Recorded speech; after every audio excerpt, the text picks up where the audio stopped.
What's up, everybody, and welcome to another episode. Hit the like button, subscribe to my channel, and share the video. Hit the join button and become a member. Why? Well, members get exclusive content.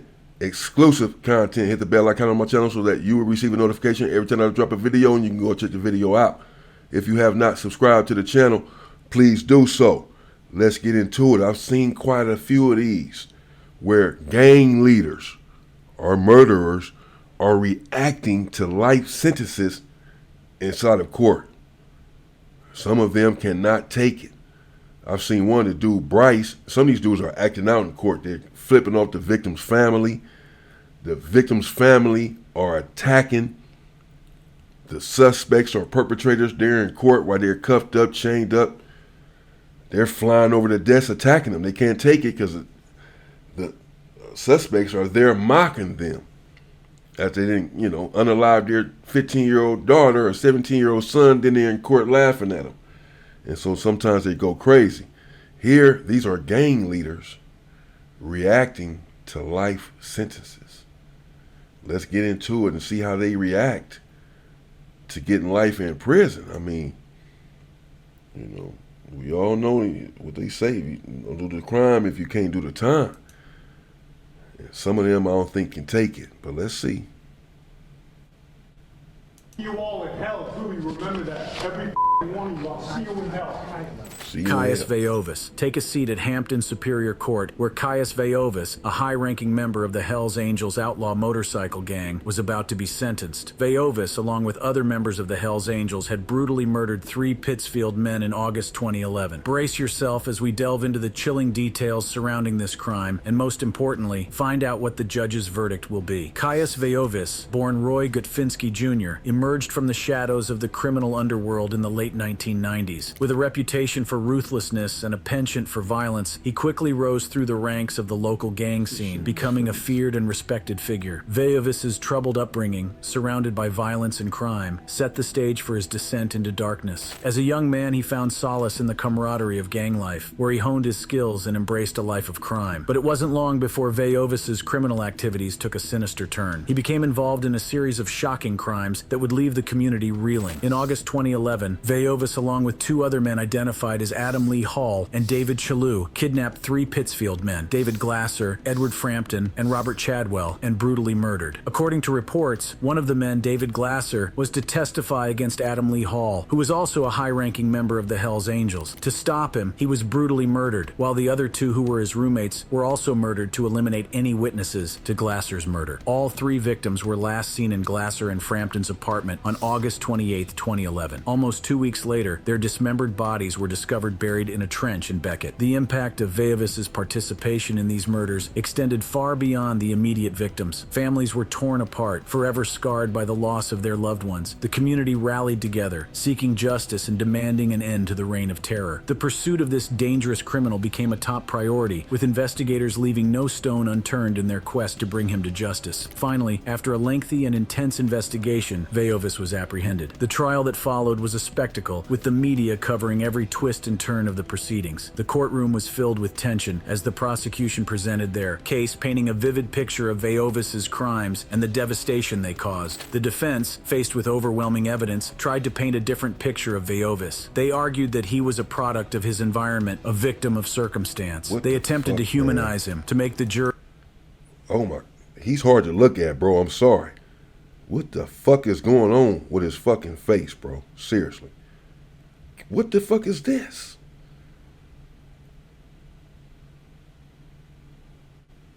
What the hell is this?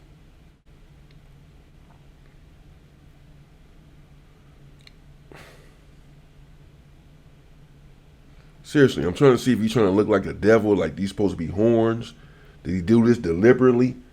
It just happens to be right here, 3 knots coming down right here with a tattoo in the middle. And then this shit on the side of his face like it's carved in. Just on his neck, too weird shit. Look at this. What is this?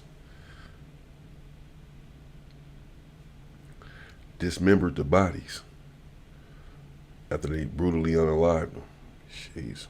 Jury see him as more than a cold-blooded criminal with a weird appearance. However, the jury, faced with the My service with weird Mint has been appearance, I'd say. amazing. There was no issue Jeez. switching over from.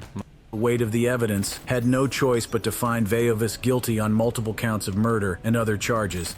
You upon your oath say the defendant is guilty of murder in the first degree. So say you, Mr. Foreperson. Was this the verdict of the jury? And then came the moment of truth. The judge, with a stern expression, delivered the sentence: 3 consecutive life terms. It was clear that Veiovis had no intention of ever changing his ways or seeking redemption. His reaction to the sentencing only solidified his reputation as a cold-blooded criminal, unrepentant and beyond redemption. My hand was not in this, and I will not let this man sell me my own hide at the price of my integrity. But I'd rather spend the rest of my life in prison and be able to face myself in the mirror at the end of the day and make that kind of deal.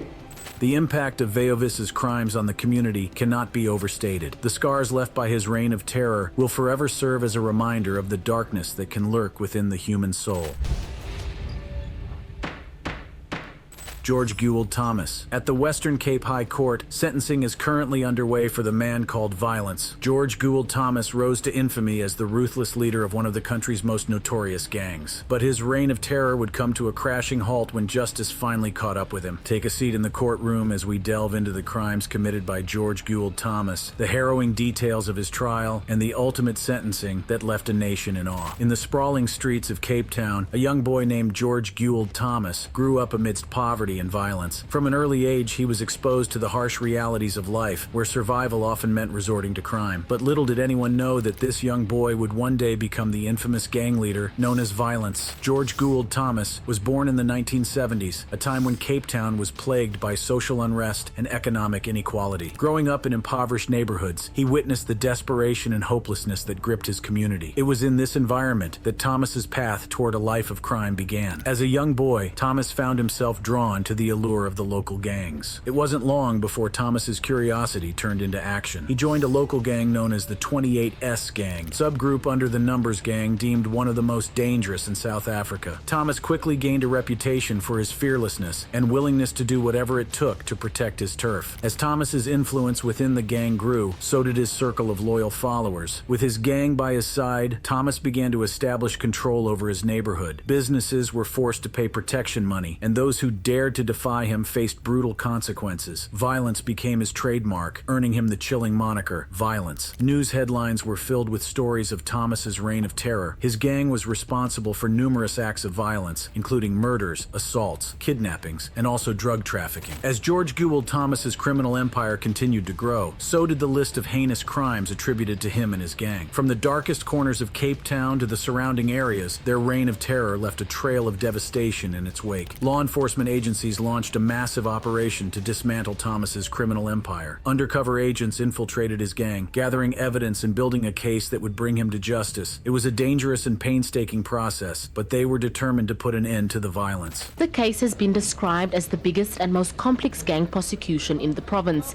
During the trial, 6 state witnesses were murdered, allegedly on Thomas's instructions while he was incarcerated. Finally, the day of reckoning arrived. George Gould Thomas stood trial for his crimes, facing a litany of charges that included murder, assault, and racketeering. The courtroom was filled with tension as the prosecution presented a mountain of evidence against him. After weeks of intense courtroom proceedings, the jury retired to deliberate. Finally, the moment arrived. The jury returned with their verdict, guilty of 57 out of over 150 charges.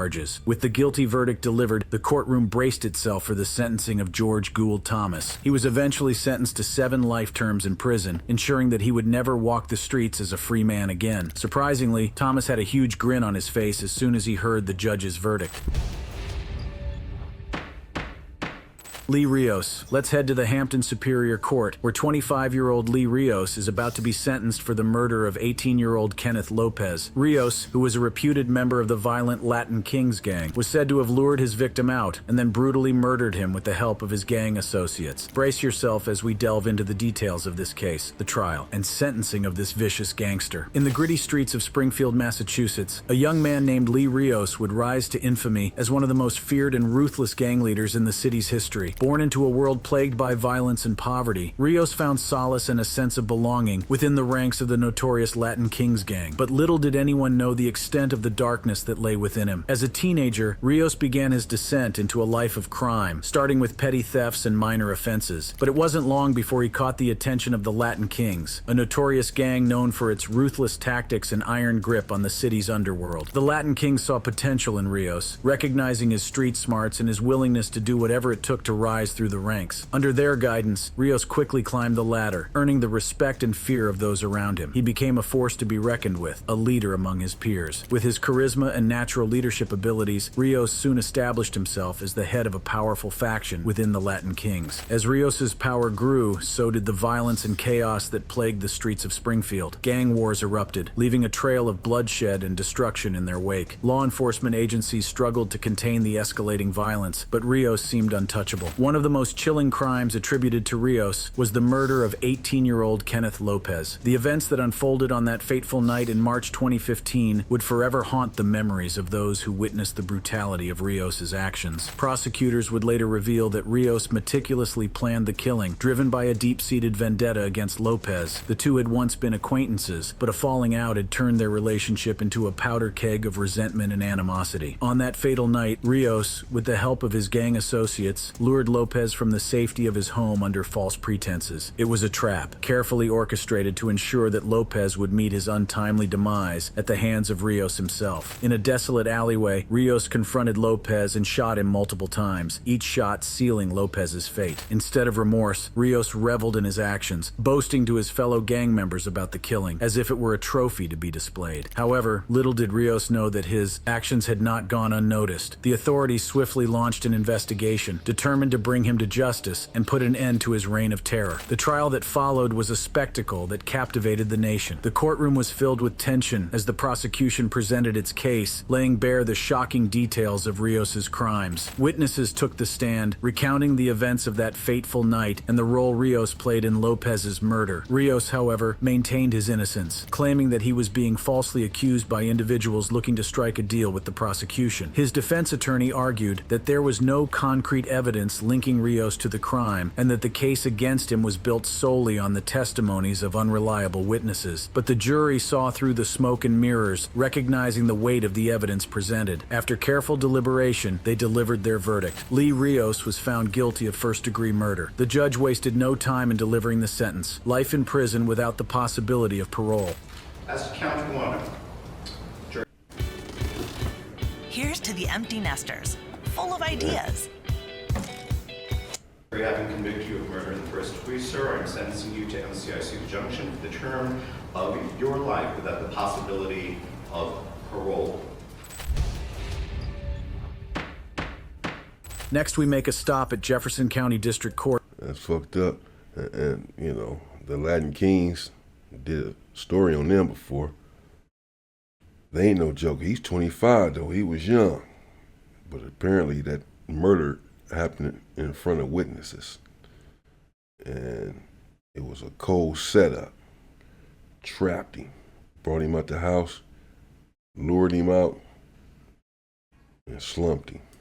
Where Abel Gallegos is about to be sentenced on multiple charges, including murder and second-degree kidnapping. Gallegos, a feared and reputed high-ranking member of the Crenshaw Mafia Bloods gang, was convicted along with his gang associate after the body of his 28-year victim, Simon Duran, was found burning near a dumpster in Golden in November 2018. Take a seat as we uncover the chilling details of this murder and what the punishment would be. In the crime-ridden streets of Colorado, one name struck fear into the hearts of both law-abiding citizens and fellow criminals alike: Abel Gallegos. Born and raised in the tough neighborhoods of Jefferson County, Gallegos was destined for a life of violence and crime. From an early age, he became entangled in the web of a notorious gang known as the Crenshaw Mafia Bloods, a ruthless organization that ruled the streets with an iron fist. The authorities were well aware of Gallegos' criminal activities, but his cunning and ability to evade capture made him a formidable adversary. He seemed untouchable, operating in the shadows, orchestrating crimes with precision, and leaving no no witnesses behind, but it was his involvement in a high-profile shooting that would ultimately seal his fate. Late evening of November 5th, 2018, chaos erupted on the streets of Golden as gunshots rang out, shattering the peace of the neighborhood. The victim, a young woman named Simone Duran, was caught in the crossfire, her life tragically cut short. Gallegos, along with his associates Alonso Quintana and Rene Rosales, had assaulted the oblivious Duran, who met Gallegos off social media. All three men not only assaulted her, they also imprisoned her in the back seat of a vehicle, then drove her to a dark, secluded spot at 7th and Nile in Golden, where Quintana and Gallegos shot her 10 times. The trio then went ahead to set her body on fire. It was a senseless act of violence that sent shockwaves through the community, leaving friends and family devastated. As the investigation unfolded, the pieces of the puzzle began to fall into place. Simone Duran, a brave soul who had previously identified Gallegos as the shooter in a separate crime, had unwittingly become the target of his wrath. It was a chilling act of retaliation, a warning to anyone who dared to stand against the gang. Finally,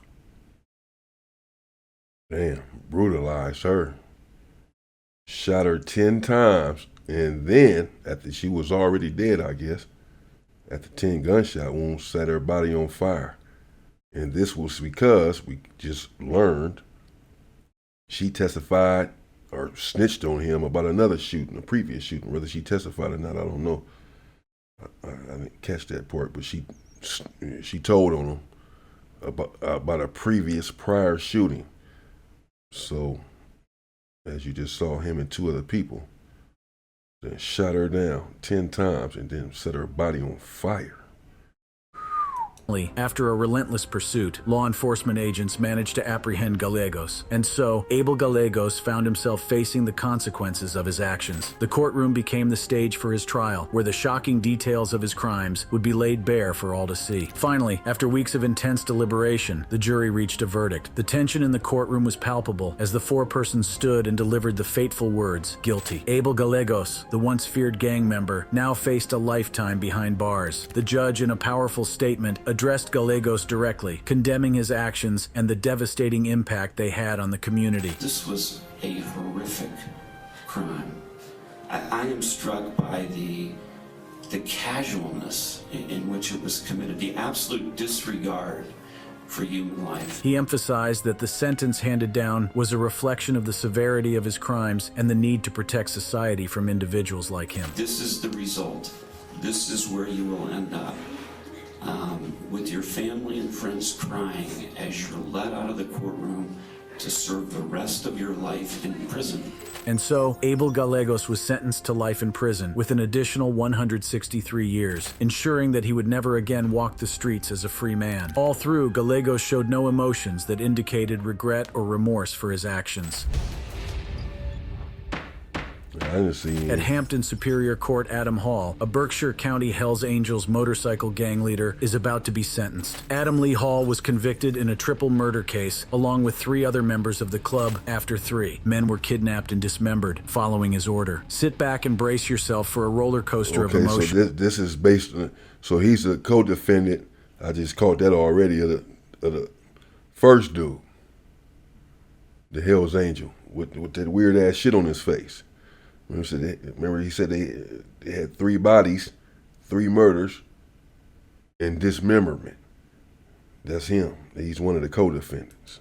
As we uncover the dark secrets and heinous crimes that led to this shocking turn of events and what the court's verdict will be. Adam Lee Hall, a name that would soon strike fear into the hearts of many, was born and raised in the small town of Peru, Massachusetts. Growing up, he was known for his rebellious nature and a penchant for trouble. As a young man, Hall found solace and a sense of belonging within the Hells Angels, a group notorious for their criminal activities and fierce loyalty to their brotherhood. The Hells Angels is a well-known outlaw motorcycle gang. Its name is a testament to its reputation, as it sends shivers down the spines of law enforcement agencies and citizens alike. This infamous motorcycle club, founded in California in the 1940s, quickly gained a reputation for its rebellious spirit, criminal enterprises, and its all-too-famous emblem, the winged skull. Over the years, the Hells Angels expanded their influence, establishing chapters across the United States and even internationally. It was within this world of danger and intrigue that Adam Lee Hall would rise through the ranks, eventually becoming a top-ranking member of a Western Massachusetts chapter.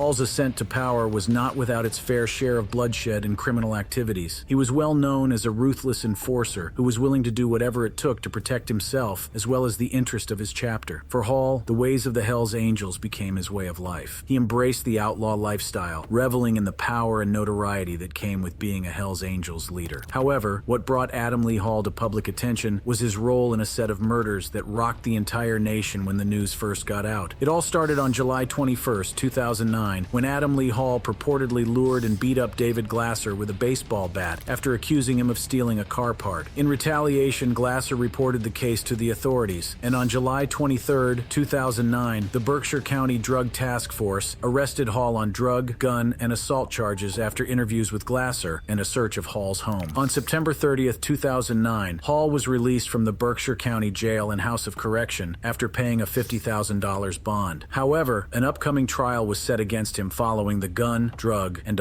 assault charges, and Glasser was supposed to be a witness. Between August 27th and 28th of 2011, Glasser, along with two of his friends Edward Frampton and Robert Chadwell, mysteriously disappeared from Glasser and Frampton's Linden Street apartment in Pittsfield. Weeks later, on September 10th, 2011, police, after an intense investigation, discovered the dismembered bodies of all three men buried in a trench on private property in Beckett. Hall and two other men identified as David Chalui and Kaius Veiovis were charged with the murders. The news of these gruesome murders sent shockwaves through the community, leaving a trail of fear and uncertainty in its wake. The evidence against Hall and his co-conspirators was overwhelming, painting a vivid picture of their involvement in these heinous acts. The trial that followed was a gripping spectacle, as the prosecution meticulously presented their case against Hall. Witnesses testified to the months of torment Glasser endured at the hands of the Hells Angels president. The motive was clear. Hall wanted Glasser silenced permanently. The prosecution argued that the murders of Frampton and Chadwell were part of a calculated plan to eliminate any potential witnesses. After weeks of gripping testimony and intense deliberation, the jury reached a verdict. Adam Lee Hall was found guilty of 3 counts of first-degree murder, along with several other charges. The evidence in the case is not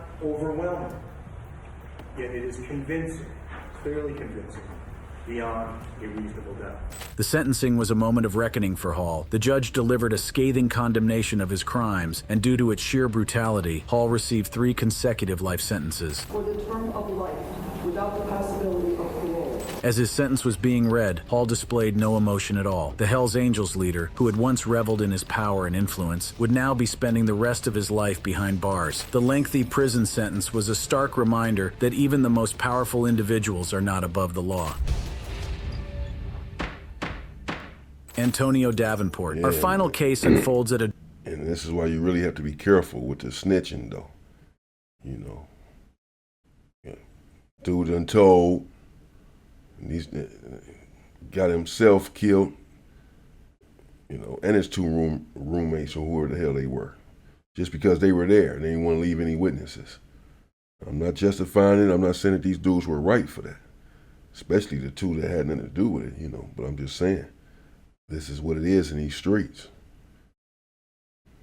A Durham County courtroom where Antonio Davenport, also known as Lil Tony, was about to be sentenced. The 27-year-old gang leader was to be sentenced following his role in the murder of 9-year-old Zion Person. Take a seat in the courtroom as we explore the rise of Davenport, his involvement with the 8 Trey gangster Crips, and the tragic events that led to the murder of an innocent child. From an early age, Antonio Davenport found himself enticed by the allure of gang life and the power it promised. It wasn't long before he became a member of the notorious 8 Trey gangster Crips, a criminal street gang known for their ruthless activities. Davenport, also known by his street name Lil Tony, quickly rose through the ranks of the gang, displaying a natural talent for manipulation and intimidation. With his imposing presence and cunning mind, he commanded respect and instilled fear in those who crossed his path. His involvement with the 8 Trey gangster Crips gave him a sense of belonging and a platform to exert his dominance. But it wasn't just the allure of power that drew Davenport to the gang. He was also a member of a Durham-based rap music group called 83 Babies, named after the 8 Trey gangster Crips. Through their music, the group glorified gang life, rapping about the harsh realities of the streets, gun violence, and drug distribution. Davenport's involvement in the rap group further solidified his reputation as a prominent figure within the gang. As Davenport's influence grew, so did the criminal activities of the 8 Trey gangster Crips. They engaged in a wide range of illegal activities, including drug trafficking, bank fraud, and acts of violence against rival gang members. Shootings became a regular occurrence as they sought to establish their dominance in the criminal underworld. However, Davenport's reign of terror would soon face a formidable challenge. In August 2019, rival gang members assaulted him on the streets at South Point Mall in Durham. The rival gang members taunted him, further fueling his thirst for revenge. Davenport, never one to back down from a fight, conspired with fellow gang members, including Derek Lamont Dixon Jr., also known as Smack, to retaliate against their rivals. They were determined to restore their reputation and show the world that they were not to be trifled with. On a fateful evening, Davenport, Dixon, and their accomplices embarked on a mission of vengeance. Armed with deadly weapons, they set out to target an area known to be frequented by rival gang members. They planned to strike fear into the hearts of their enemies and re-establish their dominance. Little did they know that their actions would have devastating consequences. Davenport and his gang members spotted a car that they believed belonged to their intended target. It was a car similar to the one used by the individual with whom Davenport had exchanged threatening Instagram messages. Fueled by rage and a thirst for vengeance, they opened fire on the vehicle, unleashing a hail of bullets. The car, carrying innocent passengers, was caught in the crossfire. In the chaos and confusion, tragedy struck. 9-year-old Zion Person, who was riding in the car with his aunt and 4 other children, became an unintended victim of the gang warfare. 2 bullets pierced the window next to Zion, striking him in the head and ending his young life in an instant. His 8-year-old cousin, seated next to him, was also injured, struck in the arm by a stray bullet. The scene was one of utter devastation. The senseless violence had claimed the life of an innocent child, forever altering the course of their lives. As the realization of what they had done sank in, Davenport, Dixon, and Magwood fled the scene, leaving behind a trail of destruction and grief. The investigation into the shooting was a race against time. Detectives from the Durham Police Department, in collaboration with the Federal Bureau of Investigation, FBI, and the Durham County Sheriff's Office, worked tirelessly to gather evidence and piece together the events that led to the tragic death of an innocent child. One crucial piece of evidence came from the court-ordered ankle monitor Davenport was wearing. It placed him at the scene of the murder, providing a crucial link between him and the tragic events that unfolded that night. The trial was a harrowing experience for Zion's family, who had to relive the pain of their loss in the courtroom. They sat through the proceedings, their eyes fixed on Davenport, hoping for justice to be served. After a grueling trial, the jury delivered their verdict. Antonio Davenport was found guilty of 1 count of violent crime, specifically murder, in aid of racketeering. The weight of his actions and the devastating consequences they had on an innocent child's life were undeniable. But the trial was not the end of the story. Davenport's sentencing would determine the punishment he would face for his heinous crimes. The judge, taking into account the severity of the offense and the impact it had on the community, handed down a sentence that would ensure Davenport would never walk free again. Antonio Davenport, the gang leader who had once reveled in his power and dominance, was sentenced to life in prison. The judge's decision sent a clear message that such senseless acts of violence would not be tolerated. Davenport displayed no emotions as he sat in the courtroom listening to his sentence. And that brings us to the end of this shocking video on gang leaders reacting to life sentences. Their stories serve as a chilling reminder of the darkness that can lurk within the human soul, but also of the power of justice, community, and the indomitable human spirit. For more fascinating videos like this, click on the cards showing on your screens and I'll be waiting. Sheesh. Lil Tony, A-Trey gangster. I don't know. Accused and convicted of unaliving a 9-year-old kid by accident, whatever. That's what happens when you're doing these old dumbass drive-bys and all that. You don't know who your bullets are going to hit. Little 9-year-old boy who could have been the next president or president at some point and lost his life over this senseless gang violence. I've seen something much worse than this with these. This one I'm gonna have to react to, where these families are attacking these dudes in court for, their emotions are high. Their loved one is the victim of the person in court, and they explode. They can't take it. I'm gonna get into that.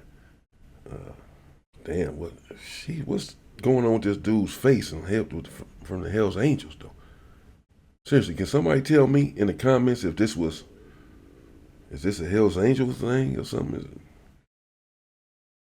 Was that deliberate? Did he somehow get those knots on his face to form some horns or something? What the fuck is going on? I'm serious. I don't get it.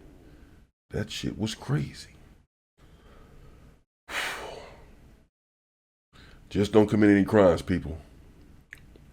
We wanted to go through this shit. That's it, man. Stay the fuck free. I'll be back in the meantime. Just said it. Stay free. Stay free, people.